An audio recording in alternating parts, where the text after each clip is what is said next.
امام علی علیہ السلام اللہ کے بندوں کو اللہ کا دین سمجھا ہی رہے تھے، اتنے میں کوئی شخص کہنے لگا، یا علی مجھے زندگی کا کوئی ایسا راز بتائیں جس سے کامیابی اور دنیا کی تمام نعمتیں میرے قدموں میں ہوں۔ بس امام علی علیہ السلام نے فرمایا، اے شخص، جب حضرت موسیٰ علیہ السلام حضرت خضر علیہ السلام سے الگ ہو رہے تھے تو آپ نے فرمایا کہ مجھے کوئی ایسا راز بتائیں جو کامیابی کی ضمانت ہو۔ تو خضر علیہ السلام نے انہیں 5 وصیتیں کی۔ تو وہ شخص پوچھنے لگا، یا علی وہ وصیتیں کون سی تھیں؟ امام علی علیہ السلام نے فرمایا، پہلی وصیت کہ خبردار جھگڑنے سے بچنا، اور دوسری وصیت بغیر کسی کام کے کہیں نہ جانا، تیسری وصیت بغیر تعجب کے فضول باتوں پہ کبھی نہ ہنسنا، اور چوتھی وصیت کہ اپنی خطاؤں کو بار بار یاد رکھنا، اس کو بہتر بنانے کی کوشش کرنا،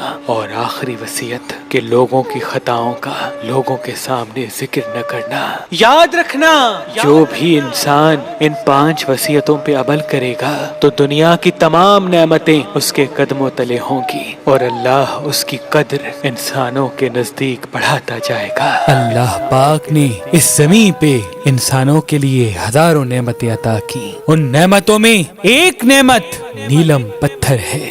اللہ کے ولی حضرت شاہ شمس تبریز نے فرمایا، جو انسان نیلم پتھر کو زحل کی انگلی میں پہنے گا تو اس کے سامنے دوسرے انسانوں کے چہرے واضح ہو جائیں گے، کون اس کا اپنا ہے اور کون اس کا دشمن وہ ایک جھلک میں پہچان لے گا۔ تبھی اس پتھر کو انسان پہچاننے کا پتھر بھی کہا جاتا ہے۔ تو ابھی فون اٹھائیں اور مہربان اسٹونز کے نمبر پہ کال کر کے یہ نیلم پتھر حاصل کریں۔ اگر ہمارا نمبر آپ کو مصروف ملتا ہے تو آپ ہماری ویب سائٹ meherbanli.com یا ہماری اپلیکیشن سے بھی یہ نیلم پتھر حاصل کر سکتے ہیں۔ اللہ تمام مومنین کو سلامت رکھے۔